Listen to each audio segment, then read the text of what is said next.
Hey, what's up guys? Sloth King here. So tonight I'm going to be installing some Helicoils in the 7M head. Now, I already did one and it took a while to do. To be honest, the tap that comes with the drift motion kit, I don't like at all. Better taps out there. The tool itself, it just constantly gets loose. So it's pretty annoying. Anyway, I got it done. Came out pretty good. It's fairly straight.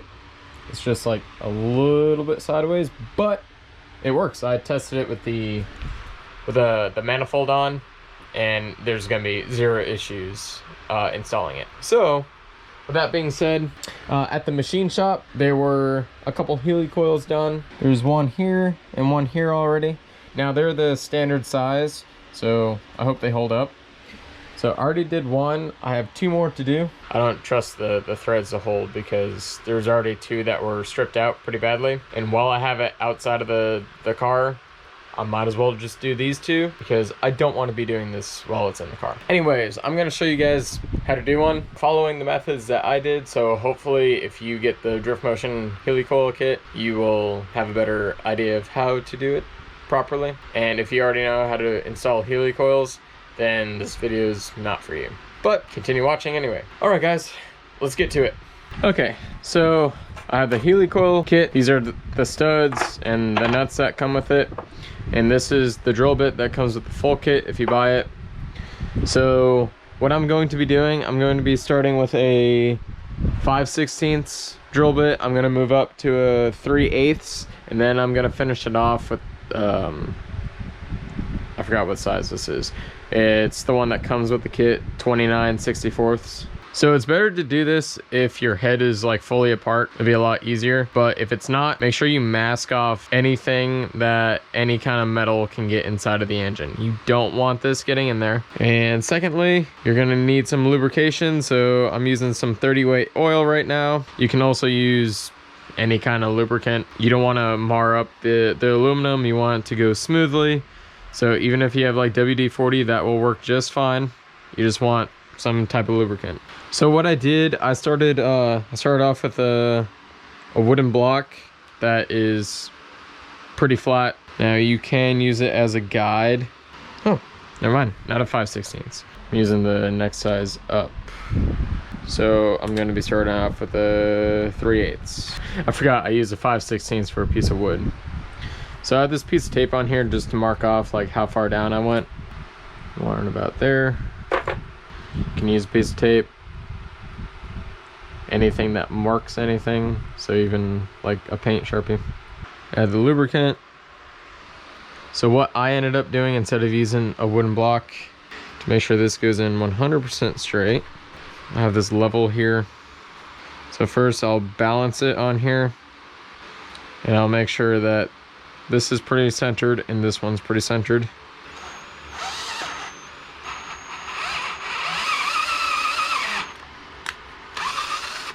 Then I will just finish it off, going just a smidge bit deeper.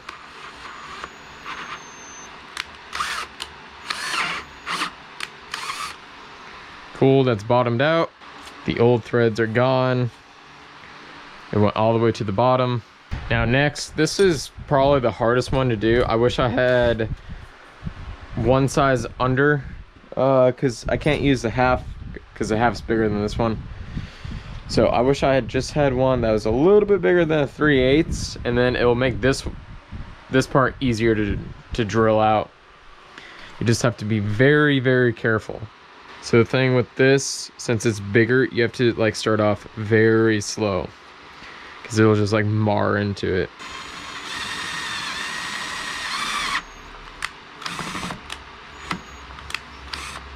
Two hours later.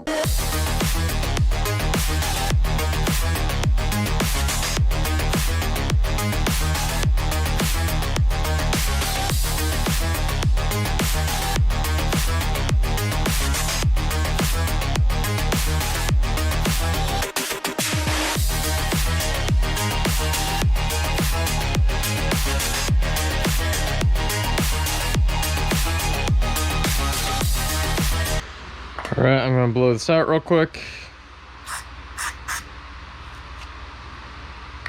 It's about halfway done.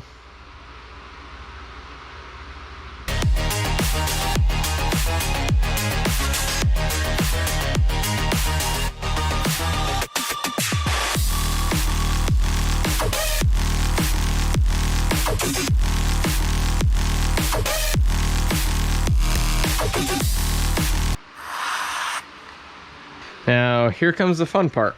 Time to tap. I don't like this tool at all. So there's this little triangle piece in here. Instead of putting the bit in like this, you got to center it in between those two metal pieces. So let me show you.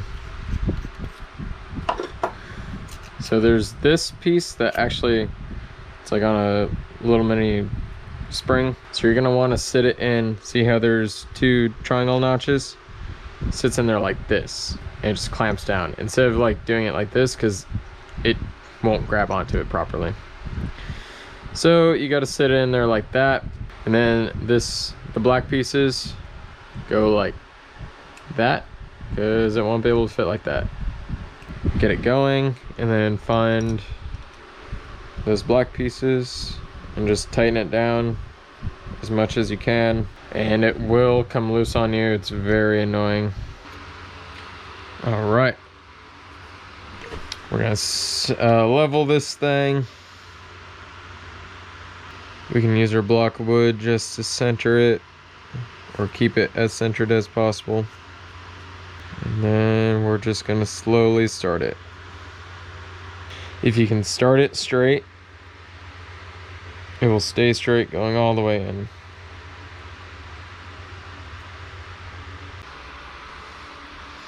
Every couple turns, back it out. See, and this is why I hate this tool, because as soon as you start backing it out, this thing gets loose on you. Yeah, I'm gonna back this out all the way and clean off those threads. It's looking pretty good. Now I see aluminum start to accumulate in there. So I'm just gonna grab my compressed air. I'm gonna start it again. And then once I see it started, I'm gonna throw some more oil on it. Keep those threads ultra lubricated. I think I reached everything. Let's clean off the threads one more time. Get our compressed air. So I don't have any more compressed air, so I just sprayed it out with some brake clean, which actually did the job pretty well. I just flooded it out, like put a rag over it, just flooded it out a few times, and it's nice and clean. So now that the hole is tapped, got the fresh threads going on, the only thing I'm going to do real quick is I'm going to use this file. I'm not going to sit here and grind it down, so I'm just going to go across it a couple times.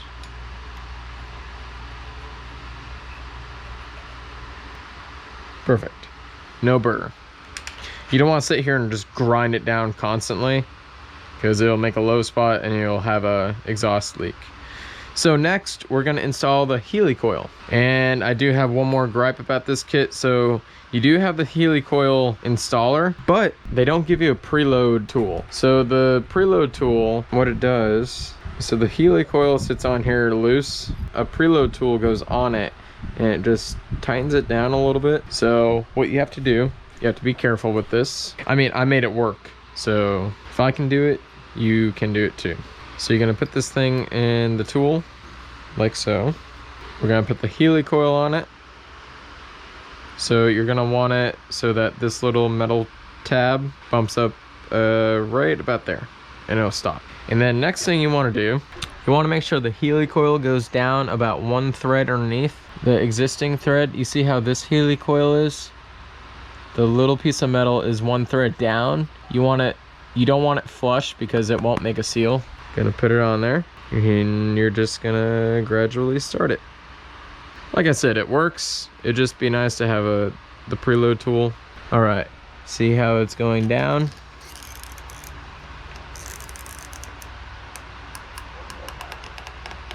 It's now underneath. Now I'm gonna go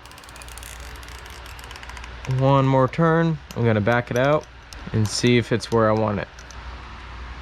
Okay, I'm gonna go down a little bit more. I hope you can see it. It's just barely underneath it, but I'm just gonna bring it down just a smidge bit more. And there. Perfect. You see how it's like that? The Helicoil's about one thread, maybe 1.5 turns under. That'll make it so that you can back out the exhaust, you can back out the thread, you can reuse it, or the stud, and you can reuse it. So the next thing you want to do, you're gonna add a little bit anti-seize. Boom. Make sure it goes down all the way. Boom. Okay, so I got 2 of the 3 that I need to get done. So I'm gonna go ahead and finish this up, and then I'll clean it up, and that's about it. All right, there we go, guys. I got my 3 new exhaust studs in with the Helicoils. These were helicoiled. I believe this one was too. And this one should have been helicoiled as well. Well, there you go, guys. Got the helicoil done on the 7M. Now the only thing I need to do is just put the upper intake manifold on. Some small stuff like the oil filter housing. There's not too much left. I should be able to finish it up by tomorrow. Anyways, if you guys liked this video and enjoyed it, go ahead and leave a like. Comment below if you have any other suggestions for helicoiling on here that I may have messed up or have missed. Let me know in the comments. And yeah. Go ahead and subscribe to see more videos like these, and I'll see you in the next one. Peace.